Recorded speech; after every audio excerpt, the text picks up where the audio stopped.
Hello again, everyone. I'm Chris Widlick. Welcome to Big Game Bound. Thanks for logging on. It's the first ever Week 18 of the NFL season, and the final scramble for seeding and playoff spots is on. Still so much to be determined before we head into Wild Card Weekend, where we'll have 3 days of action, including the first Monday night playoff game. All right, our marquee matchup in a game schedule loaded with playoff implications. The AFC West battle between old rivals, the Chargers and the Raiders, kicking off in Las Vegas Sunday night at 8 o'clock. For more on this dandy, let's say hello to Chris Matthews in Vegas. What a change of events and what's been nothing short of a dramatic season for Raider Nation, Chris. Left for dead a month ago. Now, after a 3-game winning streak, it's a win and in game for the Silver and Black. What's been the catalyst for this winning streak? Oh, it's been amazing. Derek Carr probably really has been the guy here toward the end. He hasn't had the best numbers the last few weeks, but when you think about it, they win their first 3 during the course of the season. They lose 5 of 6. Then they come back and win 3 in a row to put themselves in this position. Without Derek Carr, they're not in this position at all. And this is without Darren Waller, the tight end. So they've done a lot of these things with everybody's dealing with COVID and with injuries and so forth. But there were some key injuries, and the biggest, Darren Waller, he's been out since Thanksgiving. So they hope to get him back by game time on Sunday night, because he's been a big part of this offense. And so, yeah, it's been a blast. Vegas is going nuts. Raider Nation is going nuts. When you have a win, you're in game. I mean, they haven't been in this position for years. Most important game in Las Vegas, biggest game for the Raiders, I'm going to guess, in 5 years since they last went to the postseason. And when you think about it, they've only been to the postseason once in 19 years. So this franchise, the Raider Nation, all the characters, all the costumes, all those people will be out in force on Sunday night. Yeah, I saw a lot of those folks in Indianapolis this past Sunday. What's your take on the matchup with the Chargers at Allegiant on Sunday night? Well, I think it's going to be real interesting because both quarterbacks can throw the ball, although Derek Carr had his worst throwing game against the Chargers in week 4 down in Los Angeles, coming off that 3-game winning streak. They lost that one 28-14. Carr didn't look that good. He got sacked 4 times, so they got to protect him a little bit. But on the offensive side for the Chargers, we all know Justin Herbert. He can sling that ball around, got a big, I guess he's kind of the prototypical quarterback, a big guy, strong arm. He can also move in and out of the pocket. So it's going to be a challenge for Max Crosby and Yannick Ngakoue on the other side to put some pressure on Herbert. But it's also, I mean, their defense isn't all that great either. Third downs, they're not that solid on defense. Overall, they're not that solid rushing defense. The Chargers aren't that solid. So I think the Raiders are going to have to kind of establish the run to throw the ball. So it's going to be a chess match. I think it'll be somewhat similar to what week 4 was all about. I can't imagine Gus Bradley blitzing all that much. He's not known as a blitzer, the defensive coordinator here. So I think it's just going to have to be those outside guys putting some pressure on Justin. Now, you mentioned the Chargers beating the Raiders in early October, had a 21-0 lead, had to fight off a rally. That was a 28-14 game. What can be taken from that game, and is Waller the biggest difference maker, do you think, right now for the Raiders? Yeah, he really is. When you take Darren Waller, he demands so much attention from the defense that it opens up other guys. And when you think about it, this team has been through so much, really a resilient team when you think about the Raiders, because they had Waller and so forth, but then they lost the coach, John Gruden, out. They lost Henry Ruggs, who was an up-and-coming receiver. He was fast. He was one of the star receivers, emerging receivers on this team. So they lose him to the DUI. And then Damon Arnett was kicked off the team. This team has been through so much. So it's good. But I think Darren Waller is going to be the key. If they can get him back, I don't know how healthy he'll be because he's been out for a month, but he'll be the key, because you have Darren Waller, you got Deshaun Jackson, you got Zay Jones, who had a terrific game against the Colts, as you know, and then Hunter Renfrow. This guy's been, this guy should be a Pro Bowler, you would think. I mean, the numbers that he's put up would say so, but it's going to be real interesting if Darren Waller is back in the lineup. Yeah, Renfro's a good one. All right, does a Raider win and that playoff berth change the thinking about the coaching situation moving forward? Ooh, wow, that's a real good question. I mean, there's been lots of talk.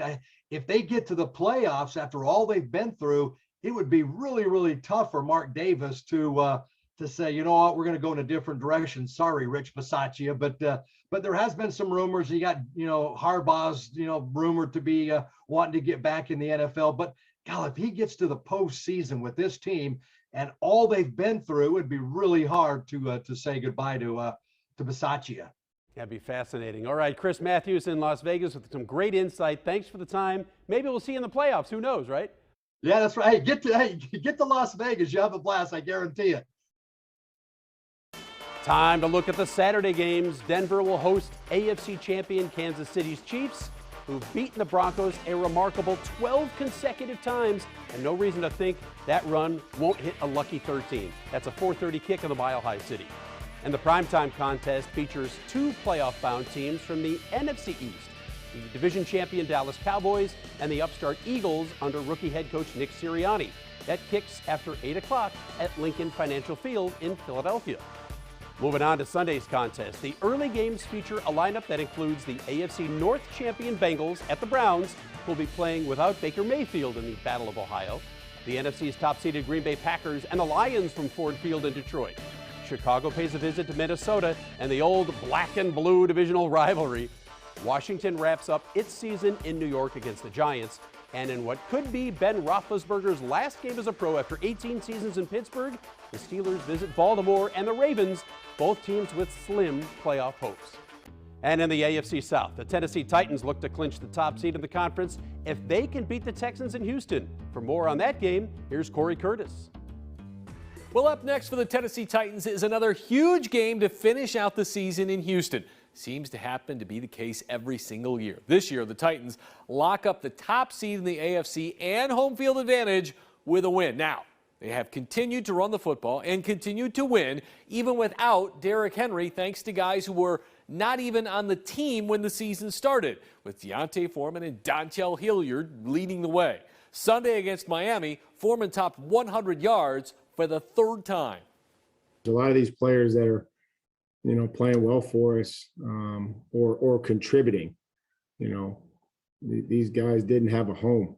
It's like a stray cat you take in, and you take a chance on them, and they reward you. And those guys have been fantastic, especially the two backs. Meanwhile, their time looks to be running out. Derrick Henry, who celebrated his 28th birthday Tuesday, is expected to celebrate by returning to the practice field. Henry has missed 9 weeks and 8 games with a broken foot. In Nashville, I'm Corey Curtis. All right, thanks, Corey. Elsewhere, the Colts hope to clinch a playoff berth as they visit the Jaguars in Jacksonville, a house of horrors for the Horseshoe. Dave Griffiths has more. Just about every team in the NFL would jump at the chance for a game the final week of the season against the team with the worst record in the league and a spot in the playoffs on the line. Unless you're the Colts playing in Jacksonville, of course. The Horseshoes have lost 6 in a row visiting their division rivals in Duval County, Florida. Every year you think they got to snap the skid this time, and just hasn't happened yet. Frank Reich even brought up the drought in a team meeting this week. I don't want to overstate it, but the facts are the facts. And so I think it was important to note. I think we got to dial in and have a great week of practice. We have a great deal of respect for this team. We know we're going to get their A game. And so we got to make sure we bring ours. We know where we're at. We know what's at stake. We know what's out on the line. And we're going to get their best shot. We know that. I mean, they came up here last game and it was down to the wire. So we know we got to come out ready to go, ready to execute with a lot of energy and emotion and go get this. The last Colts win against the Jaguars in Jacksonville came way back in 2014. Carson Wentz was still at North Dakota State, and Trevor Lawrence was a freshman in high school. Recent history will not be on the Horseshoes side. For Big Game Bound, I'm Dave Griffiths. All right, thank you, Dave. In the late games on Sunday, the Saints, who need a win and a 49er loss to make the playoffs, visit rival Atlanta. The New York Jets are in Buffalo, where the Bills need a win to clinch the AFC East title. New England has already sewn up a playoff berth as they head to Miami to face the Dolphins. Disappointing Seattle visits Arizona, the Cardinals could still win the NFC West, and the Carolina Panthers wrap up a tough year against the Super Bowl champion Buccaneers in Tampa. Another late game with playoff implications, the 49ers visiting the Rams in Los Angeles. Both could be playoff bound with a San Francisco win. Here's Kate Rooney. Win and they're in. That's the situation the San Francisco 49ers find themselves in as we approach Week 18, their final regular season matchup of the year against the LA Rams in LA. If the 49ers win, they are in control of their own destiny. They've officially earned a spot in the postseason. LA has won 5 games in a row and is playing some of their best football of the season. So this is a tough matchup under any circumstances for San Francisco. Add into the mix the complicated 49ers quarterback situation. Jimmy Garoppolo missed last week's game and all of practice last week with a sore thumb, so his status for Sunday is still questionable. So we could be looking at the 3rd career start for rookie QB Trey Lance. Kyle Shanahan has said that he won't make the decision until pretty much game time. Add in the fact that the 49ers are dealing with a massive COVID-19 outbreak on the secondary, which was already banged up due to injuries, and they could be looking at some serious challenges against this Rams team. However, there is one more way into the postseason should the 49ers lose against the Rams. If the New Orleans Saints also lose, the 49ers will be in anyway. But no one wants to count on another man for their destiny. So the 49ers are approaching this game with the mentality that it is already a playoff, and this is their first shot to win a postseason game. At Levi Stadium, Kate Rooney, Big Game Bound.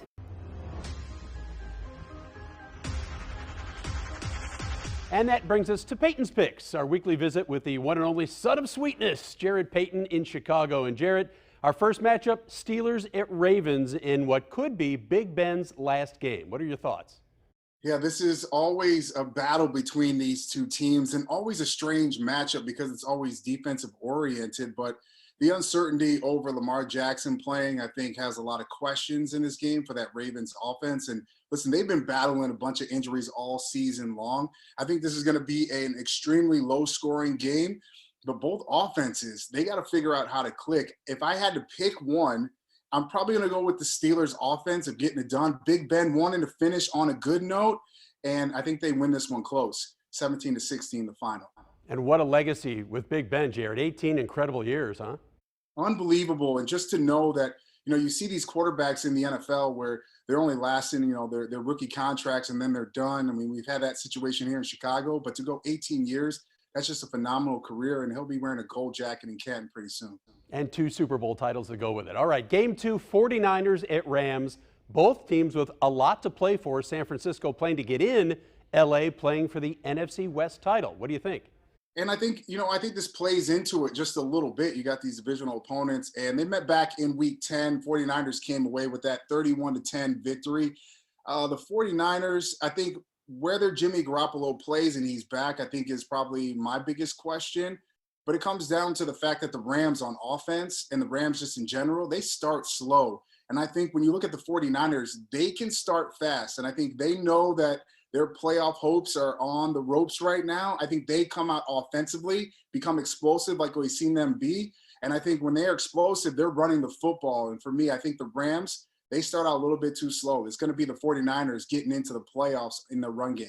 Wow, fascinating. All right, final game of the night for you now. Chargers at Raiders, another one of those great divisional duels, and a play-in scenario for both teams unless the Colts happen to lose and a tie would get them both in. Okay, what's your take? Chargers or Raiders from Las Vegas? Man, I'm an offensive guy. So for me, I'm always leaning with offense all the time. And I know defense wins championships, but with the Chargers offense and they're moving and grooving, it's hard to bet against them. And I just think this is a big game for Justin Herbert. Everybody talks about the intangibles. If you're going to build a quarterback of what you want your quarterback to look like, I mean, he's the guy. I think this is his moment that he has to be able to shine. They had that convincing win over the Broncos last weekend against a good Broncos defense.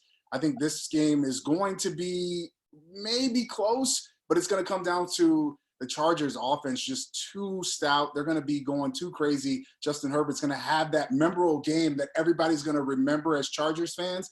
And the Chargers, they get the W. Raiders have won 3 in a row. They're feeling pretty good. You don't think Derek Carr is going to pull this out, huh? Listen, I love Carr to death, and he has done everything that he's been asked to do this season and the way that he's been balling. But when it comes down to it, I think Justin Herbert's just too special. And I think this is one of those moments he's going to feel that this is my opportunity to cement my legacy. I think that's what gets him over the top. He balls out. I like it. Like some of the road teams this week. Okay, thanks, Jared. Good luck. And we'll see you next week in our wild card playoff edition of Big Game Bound as we dive into the NFL tournament. Take care.